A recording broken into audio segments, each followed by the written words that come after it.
Hello everyone, welcome to digital learning platform of Winsome International School. देखो, हमने lecture 1 में बात की थी प्लांट किंगडम के बारे में और उसमें हमने पढ़ लिया था एल्गीज। हमने बात की थी एल्गीज जो होती है कैसे थैलॉइड स्ट्रक्चर होती है, ठीक है। कौन कौन सी एल्गी यूनिसेलुलर होती है, कौन सी मल्टीसेलुलर होती है, कहाँ मिलती है, कैसे उनका हैबिटेट होता है, रिप्रोडक्शन कैसे करती है, क्या क्या उनकी इकोनॉमिकली इंपॉर्टेंस होती है, क्या क्या इकोलॉजिकल इंपॉर्टेंस होती है उनकी, वो सारी चीजें हमने देखी थी। यानी कि पूरा कंप्लीट डिटेल जो है वो हमने देखी थी किसकी, एल्गी की। आज हम बात करने वाले हैं उससे नेक्स्ट लेवल पे ब्रायोफाइट के बारे में। देखो, जो ब्रायोफाइट्स होते हैं हम मानते हैं कि वो एल्गी से थोड़े से ज्यादा एडवांस प्लांट्स है, यानी कि वो एल्गी से ही आगे डेवलप हुए और वो ब्रायोफाइट्स बने। ब्रायोफाइट्स जो है तो वैसे ही थैलॉइड स्ट्रक्चर। थैलॉइड क्या है? ऐसे प्लांट्स जिनकी बॉडी जो है वो डिफरेंशिएट नहीं होती रूट, स्टेम और लीव्स के अंदर। लेकिन आपको पता है ब्रायोफाइट्स जो होते हैं उनके अंदर उनके जैसी कुछ स्ट्रक्चर बनने लगी थी, root like, stem like, leaf like structure बनने लगी थी, है ना। तो इनके अंदर ऐसी स्ट्रक्चर बनने लगती है तो ये क्या होते हैं, जमीन के ऊपर आने की कोशिश करते हैं, जमीन पर उगने की कोशिश करते हैं। तो हम बात करते हैं अब ब्रायोफाइट्स के बारे में, उनके डिटेल के बारे में। चलिए स्टार्ट करते हैं। देखो, ब्रायोफाइट्स क्या होते हैं? Then bryophytes include various mosses and liverworts. Mosses और लिवरवर्ट्स दो तरह के प्लांट्स होते हैं जो कि ब्रायोफाइट के अंदर क्या किए जाते हैं, इंक्लूड किए जाते हैं। That are found commonly growing on moist shaded areas in the hills. जो हिल्स के अंदर कहां मिलते हैं? मॉइस्ट यानी नमी वाले शेडेड एरियाज में, मतलब धूप में नहीं मिलते, शेडेड एरिया में मिलते हैं। इनके अंदर दो तरह के प्लांट्स आते हैं, एक तो आते हैं मॉसेस और एक आते हैं लिवरवर्ट्स। क्या फर्क है सर दोनों में? मॉसेस ऐसे प्लांट्स होते हैं जो कि जनरली कहां रहते हैं? शेडी एरियाज में रहते हैं और इनकी बॉडी जो होती है वो एकदम फ्लैट होती है, मतलब ऐसे जैसे हम चटाई बिछाते हैं ना, उस चटाई के जैसी इनकी बॉडी होती है। ये सीधे खड़े नहीं होते, इरेक्ट नहीं होते। और वहीं मॉसेस जो है वो लिवरवर्ट से थोड़े से एडवांस माने जाते हैं और वो इरेक्ट होने की कोशिश करते हैं, यानी सीधा खड़ा होने की कोशिश करते हैं, यानी कि वो और ज्यादा डेवलप होने की कोशिश कर रहे हैं। तो ऐसे होते हैं मॉसेस।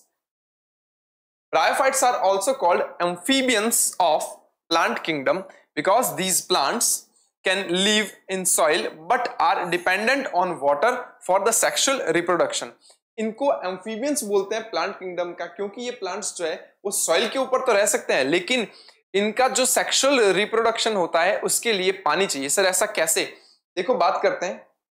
अगर मैं सेक्सुअल रिप्रोडक्शन की बात करूं, इनके अंदर अगर सेक्सुअल रिप्रोडक्शन की बात करते हैं तो यहां मान लो ये ब्रायोफाइट है, कोई ये ब्रायोफाइट है, इसके ऊपर यहां एक फीमेल पार्ट बनता है जिसको बोलते हैं आर्चिगोनियम, और ये है उसके अंदर एग सेल।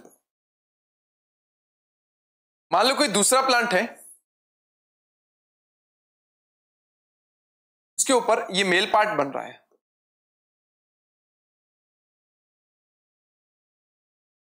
ये मेल पार्ट बन रहा है। इनके बारे में डिटेल में अभी बताऊंगा। ये मेल पार्ट बन रहा है, यहां से स्पर्म निकलते हैं जिनको हम एंथ्रेजॉइड्स बोलते हैं। ये स्पर्म या एंथ्रेजॉइड निकल रहे हैं यूं, और ये फीमेल पार्ट तक पहुंचने के लिए इनको चाहिए होता है पानी। ये जो मेल गैमेट्स होते हैं उनको फीमेल पार्ट तक पहुंचने के लिए क्या चाहिए होगा? पानी चाहिए होगा। इसीलिए सेक्सुअल रिप्रोडक्शन के लिए उनको वाटर की रिक्वायरमेंट होती है। इसलिए हम कहते हैं कि ये कुछ टाइम जमीन पर तो रह सकते हैं लेकिन सेक्सुअल रिप्रोडक्शन के टाइम पर इन्हें पानी चाहिए रहेगा। They usually occur in damp, humid and shaded localities. कहां मिलेंगे? डैम्प, ह्यूमिड और शेडेड लोकेलिटीज में मिलेंगे, ठीक है। They play an important role in plant succession on the bare rocks of the soil.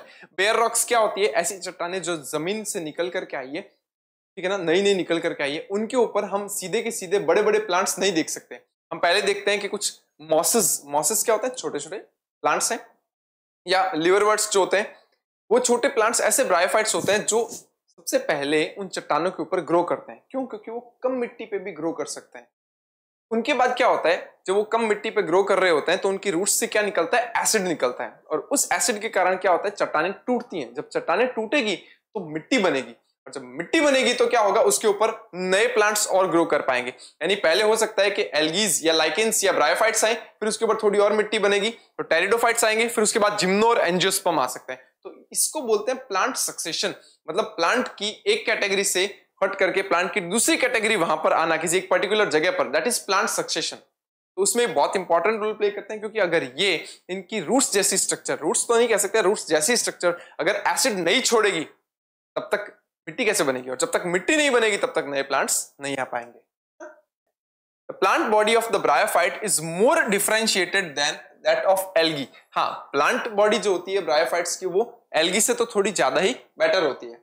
It is thallus like and the prostrate or erect. क्या लिखा है? Thallus like. थैलस लाइक का मतलब क्या होता है? जो रूट स्टेम और लीफ के अंदर डिफरेंशिएट ना हो। प्रोस्टेट, प्रोस्टेट का मतलब होता है सीधा लेटा हुआ, ऐसे चटाई के जैसे लेटा हुआ। और इरेक्ट, इरेक्ट का मतलब होता है सीधा खड़ा। या तो ये प्रोस्टेट हो सकते हैं, जैसे कौन होता है? लिवरवर्ट्स होते हैं, लिवरवर्ट्स होते हैं। और इरेक्ट जो होते हैं वो कौन होते हैं? मॉसेस हो सकते हैं। And attach to the substratum by the unicellular or multicellular rhizoids. देखो यहां जो रूट लाइक स्ट्रक्चर होती है ना, मान लो ये कोई प्लांट है, इस प्लांट के अंदर ये ऐसे रूट लाइक स्ट्रक्चर होती है, इनको बोलते हैं राइजोइड्स। इनको बोलते हैं राइजोइड्स, राइजोइड्स। ये राइजोइड्स जो होते हैं वो या तो यूनिसेल्युलर हो सकते हैं या वो हो सकते हैं मल्टीसेल्युलर। अब यूनिसेल्युलर किस में होते हैं? सुनो, यूनिसेल्युलर होते हैं लिवरवर्ट्स में, और मल्टीसेल्युलर हो सकते हैं इसमें, हो सकते हैं मॉसेस में, है ना। They lack true roots, stem और लीव्स। इनके पास ट्रू रूट, स्टेम और लीव्स नहीं होते। They may possess root like, leaf like and stem like structures. इनमें रूट के जैसी, लीफ के जैसी और स्टेम के जैसी स्ट्रक्चर होती है। The main plant body of the bryophytes is haploid. Main plant body कैसी होती है? हैप्लॉइड होती है, एन होती है। इसका मतलब इनकी जो डोमिनेंट स्टेज है वो हैप्लॉइड है। गैमेटोफाइटिक स्टेज इनकी डोमिनेंट होती है। देखो डोमिनेंट का मतलब क्या होता है? एक प्लांट बॉडी जो है वो अपने पूरे लाइफ पीरियड के अंदर सबसे ज्यादा टाइम कौन सी स्टेज में बिताती है? वो उसकी डोमिनेंट स्टेज होती है। तो इनकी जो मेन प्लांट बॉडी होती है वो हैप्लॉइड होती है, यानी कि इनका मेन प्लांट जो है वो एन सेल्स से मिलकर बना हुआ है। एन का मतलब होता है हैप्लॉइड सेल्स से मिलकर बना हुआ है, और ज्यादातर टाइम पर ये प्लांट इसी स्टेज में रहता है। It produces gametes, hence it is called gametophyte. सीधी सी बात है, इसके ऊपर गैमिट्स बनेंगे इसलिए इसको गैमेटोफाइट बोल दिया। Sex organs in bryophytes are multicellular. इनके अंदर जो सेक्स ऑर्गन्स होते हैं वो मल्टीसेलुलर होते हैं। देखो होते हैं आर्चिगोनियम और ऊगोनियम, ठीक है ना। तो यहां पर जो उनके जो सेक्स ऑर्गन्स होते हैं ब्रायोफाइट्स के वो मल्टीसेलुलर होते हैं, ठीक है ना। हमने बोला था मल्टीसेलुलर सेक्स ऑर्गन्स होने के कारण क्या होगा? वहां पे गैमेट्स बनेंगे। तो यहां पर एंथ्रीडियम और आर्चिगोनियम, ये दो मेल पार्ट और फीमेल पार्ट्स होते हैं। मतलब एंथ्रीडियम जो होता है वो मेल पार्ट है, आर्चिगोनियम जो होता है वो फीमेल पार्ट है। ये दोनों ही क्या होते हैं? मल्टीसेलुलर होते हैं। एल्गीज के अंदर जो सेक्स ऑर्गन्स थे वो यूनिसेलुलर थे, ठीक है ना। इनमें मल्टीसेलुलर है। The male sex organ is called antheridium. Male sex organ कैसा है? एंथ्रीडियम है। देखो ये रहा एंथ्रीडियम। देखो बहुत सारी सेल्स दिख रही है इसके अंदर, दिख रही है। और यहां पर नीचे की तरफ क्या दिखाई दे रहे हैं आपको? एंड्रोसाइट मदर सेल्स दिखाई दे रही है, यानी कि ये मदर सेल्स जो है ये आगे चल करके क्या बनाएंगी? गैमीट्स बनाएंगी, बनाएंगी गैमीट्स। और यहां दिखाई दे रही है ये आर्चिगोनियम, जो कि फीमेल पार्ट को बताते हैं। ये प्रोड्यूस बाइफ्लैजिलेट एंथ्रोजॉइड्स। एंथ्रोजॉइड्स जो होते हैं इन्हीं को हम बोल देते हैं ये मेल गैमिट है, ये मेल गैमिट्स है, ठीक है। और बाइफ्लैजिलेट होते हैं। बाइफ्लैजिलेट का मतलब होता है ये कुछ इस तरह से होता है, दो फ्लैजिला मिलते हैं इनके अंदर, ठीक है। The female sex organ is called archegonium, that is flask shaped होती है। ये देखो ऐसे फ्लास्क शेप की दिख रही है। And produces a single egg, और इसके अंदर एक सिंगल एग होता है। देखो यहाँ एक एग सेल दिखा रखी है, ये दिखा रखी है इन्होंने एग सेल। देखो इस जगह पे ये एग सेल दिखा रखी है, सिंगल होती है, ठीक है। नेक्स्ट बात करते हैं। The anthrazoids are released into water where they come to the contact with archegonium. Release कर दिए जाते हैं एंथ्राजॉइड्स कहां? पानी में रिलीज कर दिए जाते हैं, जहां से होते हैं वो आर्चिगोनियम के कांटेक्ट में आते हैं। Antherozoid fuses with the egg to produce the zygote. फिर वो क्या करते हैं? मेल गैमेट और फीमेल गैमेट फ्यूज हो जाते हैं, उसके बाद क्या बनाते हैं? जाइगोट बनाते हैं। Zygote do not undergo the reduction division immediately. उसके बाद जाइगोट जो होगा वो आगे रिडक्शनल डिवीजन में नहीं करेगा। रिडक्शनल डिवीजन का मतलब यहाँ पे क्या है? यहाँ पे मियोसिस है भैया। देखो मैं आपको इसकी कुछ प्रोसेस समझाने की कोशिश करता हूं। ये मान लो मैंने एक प्लांट बनाया और इसके ऊपर मान लो मैंने इस जगह पर ये आर्चिगोनियम बनाई। ये मल्टी सेलर है, ये ऐसे फ्लास्क शेप की है और मल्टी सेलर है। और यहां पर मैंने बनाया इस जगह पर, ठीक है, ये है एंथ्रेडियम,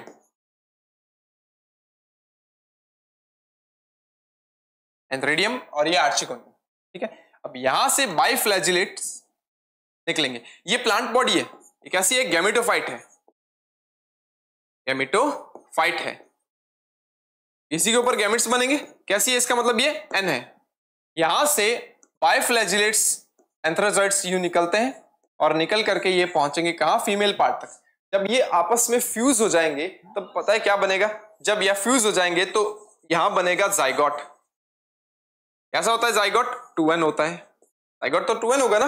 पर एक बात बोलो, ये जाइगोट डायरेक्टली नया प्लांट नहीं बना सकता। कारण क्या है, कारण ये है कि ये जो जाइगोट है ये 2n है, लेकिन उसकी मेन प्लांट बॉडी कैसी होती है, ये मेन प्लांट बॉडी तो n होती है उसकी। तो या तो इसको मियोसिस करना चाहिए, मियोसिस करेगा तो 4 हैप्लॉइड स्पोर बनेंगे, 4 हैप्लॉइड स्पोर बनेंगे तो हर एक हैप्लॉइड स्पोर जब आगे जर्मिनेट करेगा तो क्या बनेगा, नया प्लांट बनेगा, है कि नहीं। लेकिन ये ऐसा नहीं करता है। आपको पता है ये जाइगोट जो होता है वो मियोसिस के बजाय माइटोसिस करना चालू कर देता है। बताओ, देखो यहां अगर मैं बात करूं, ये इसके ऊपर इसने डिवाइड करना चालू कर दिया माइटोसिस के थ्रू, और माइटोसिस के थ्रू डिवाइड करके पता है क्या करता है, ये कुछ इस तरह की स्ट्रक्चर बनाता है, यूं। ये गैमेटोफाइट है, गैमेटोफाइट के ऊपर ही ये जाइगोट माइटोसिस करके, ये मैं लिखूं यहां पे, माइटोसिस करके एक स्ट्रक्चर बनाता है, दैट इज स्पोरोफाइट। इस स्पोरोफाइट के ऊपर, क्योंकि इसकी सारी सेल्स कैसी है, 1 है, स्पोरोफाइट के 3 पार्ट्स है। एकदम नीचे वाला पार्ट दैट इज फुट, ये बीच वाला पार्ट जो होता है उसको बोलते हैं सीटा, और ये वाला पार्ट जो होता है इसको बोलते हैं कैप्सूल। क्या बोलते हैं, कैप्सूल बोलते हैं।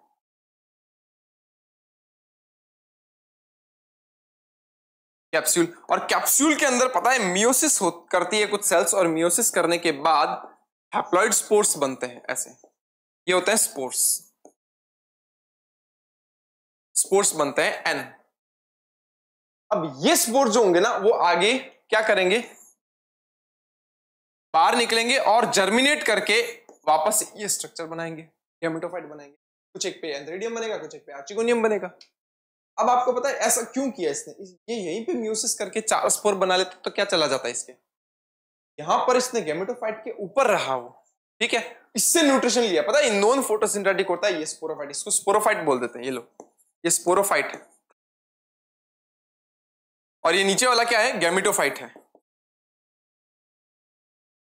गैमेटोफाइट है। तो आपको पता है स्पोरोफाइट और गैमेटोफाइट में, स्पोरोफाइट गैमेटोफाइट के ऊपर रह रहा है। क्यों किया इसने ऐसा, इसलिए किया ऐसा क्योंकि अगर ये यही मियोसिस करता तो 4 नए प्लांट्स बनते, correct.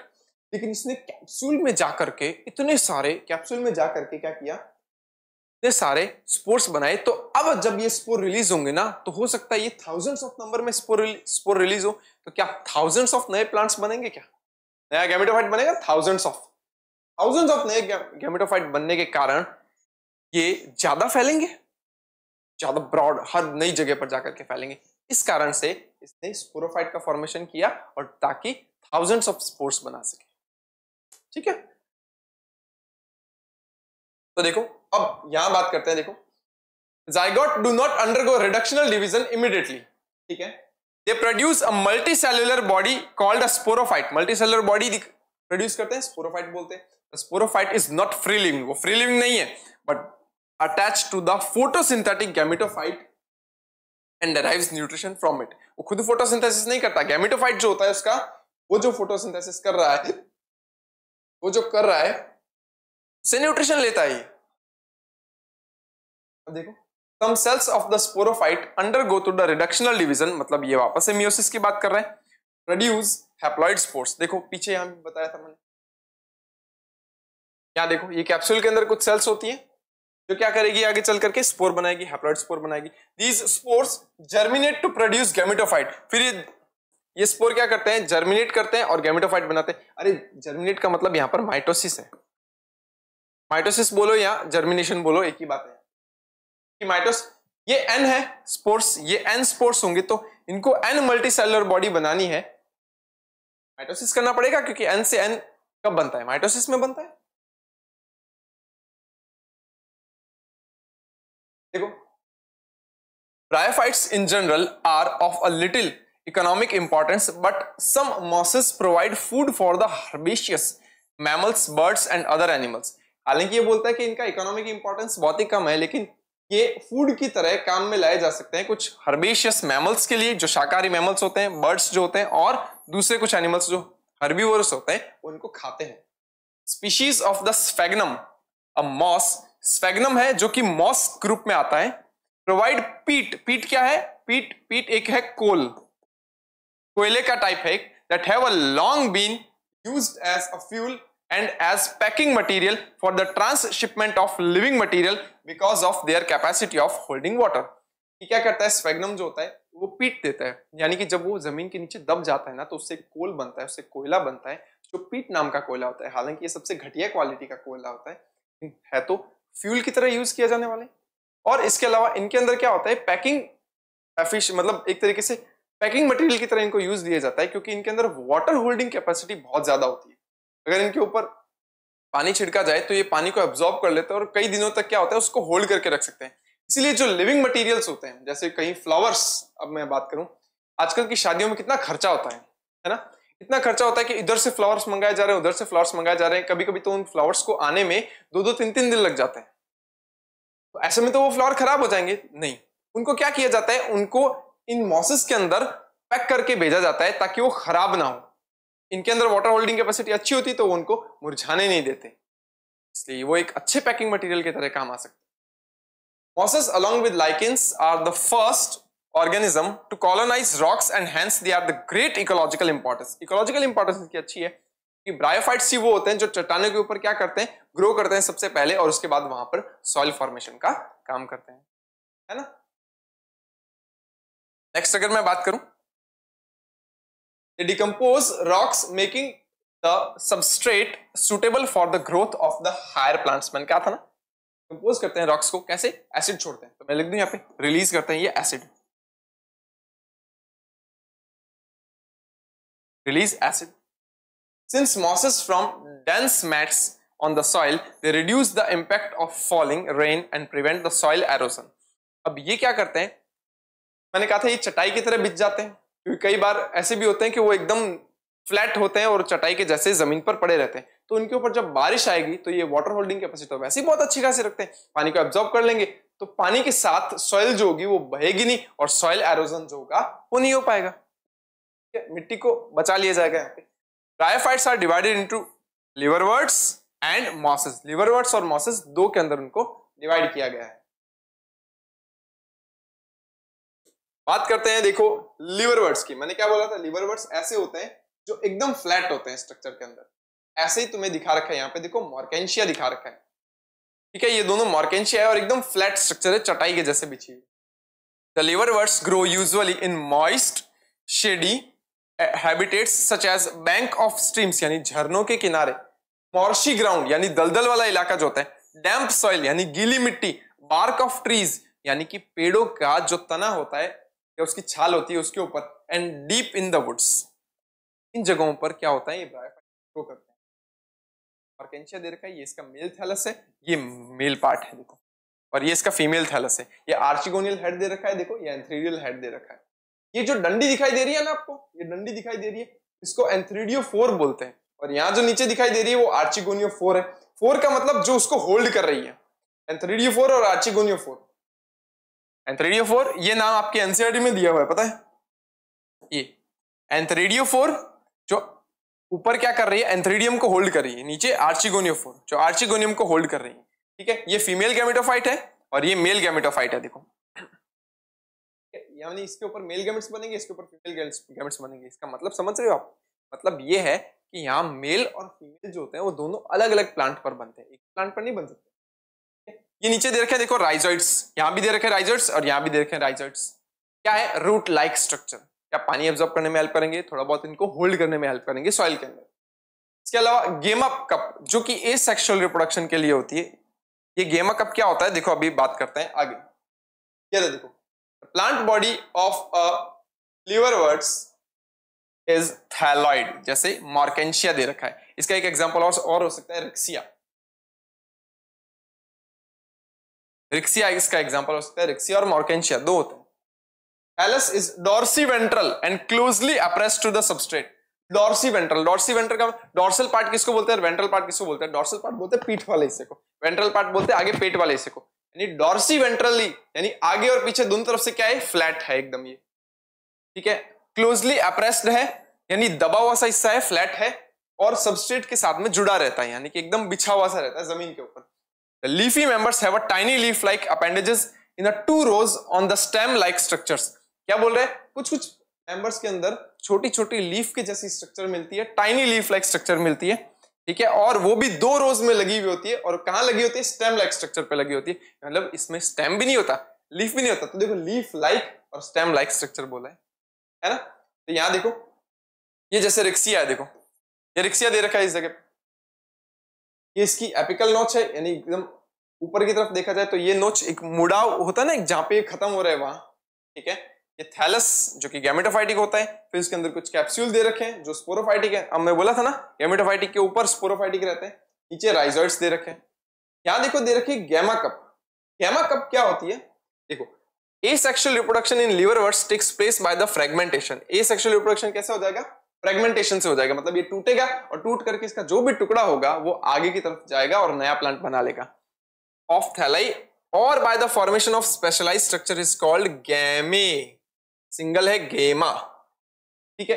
गैमे are green multicellular asexual buds होती है, इंपॉर्टेंट है ये, which develop in small receptacles called gamma cups located on thalli। अब देखो, अब बात करते हैं इनकी। देखो, अगर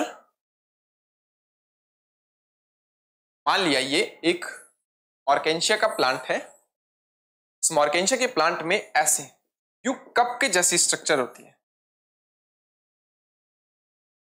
ठीक है। इनको बोलते हैं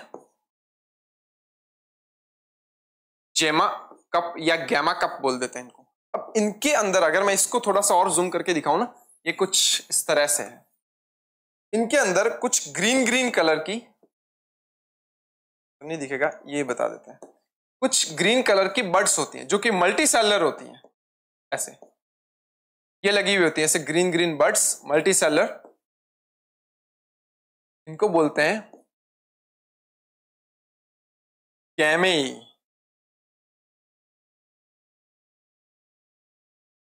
गैमे बोलते हैं इनको। ये डायरेक्टली यहां से रिलीज होती है, बाहर जाती है और नया प्लांट बना सकती है।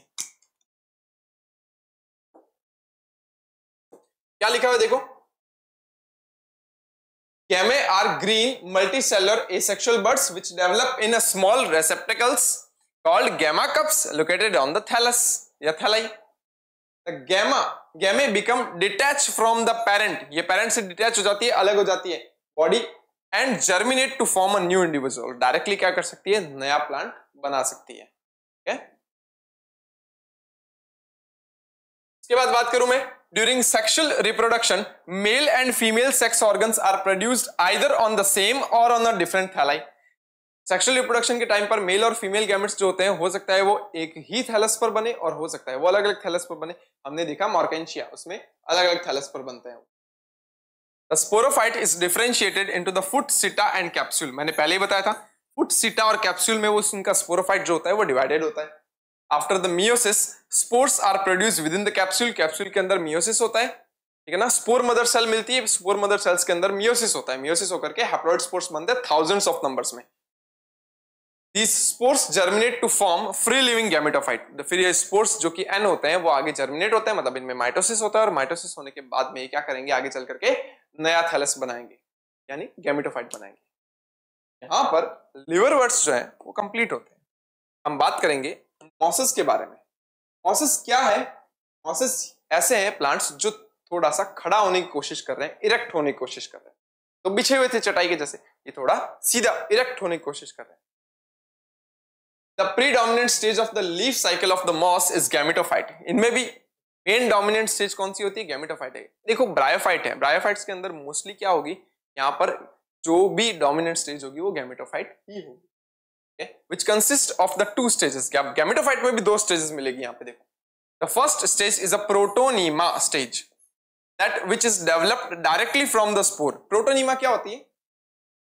देखो जैसे मान लो ये स्पोर है, स्पोर कहीं कैप्सूल में बने होंगे, इस स्पोर से क्या होगा, ऐसे कुछ यू मल्टी सेल्यूलर ऐसे धागे जैसी फिलामेंटस स्ट्रक्चर बनती है, इसको बोलते हैं protonema.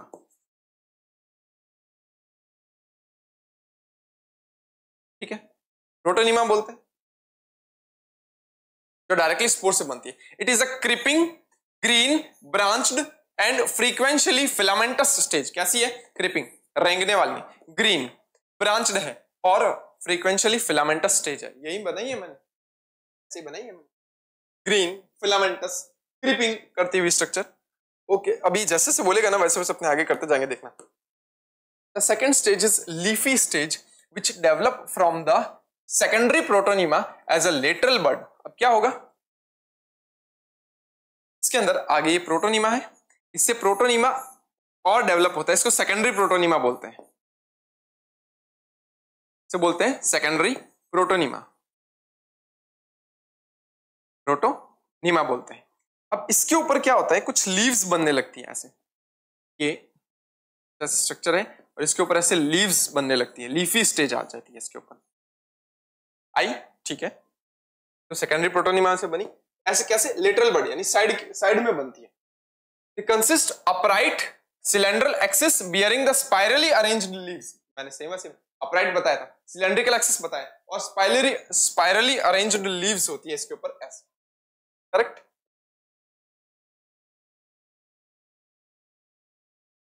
They are attached to the soil through the multicellular and branched rhizoids। मैंने क्या बोला था? मैंने पहले ही बोला था, मॉसेस के अंदर राइजोइड्स जो होंगे वो मल्टीसेलुलर होंगे। ये लो, यहां मल्टीसेलुलर राइजोइड्स बना देता हूं मैं, ये मल्टीसेलुलर है और ब्रांच भी है। This stage bears the sex organ. अब इसके ऊपर क्या होंगे? सेक्स ऑर्गन्स मिलेंगे। सेक्स ऑर्गन्स का मतलब क्या होगा? यहाँ एंथ्रेडियम या आर्चिगोनियम बनेगा। The vegetative reproduction in mosses is by the fragmentation and the budding in the secondary protonema। कई बार क्या होता है, वेजिटेटिव रिप्रोडक्शन कहाँ होगा? सेकेंडरी प्रोटोनीमा के अंदर फ्रेगमेंटेशन या बडिंग से हो सकता है। अब यहां पर देखो, सेकेंडरी प्रोटोनीमा आगे चल करके या तो लीफी स्टेज बना सकती है या इसके अंदर fragmentation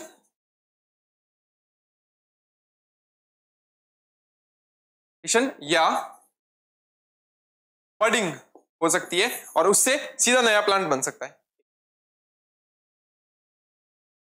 The sexual reproduction is by sex organs, antheridia और archegonia are produced at the apex of the leafy shoots। leafy shoots जो होते हैं, ये रही leafy shoots, इसके ऊपर की तरफ या तो रेडिया बन जाएगा और या बन जाएगा यहां आर्चिगोनियम।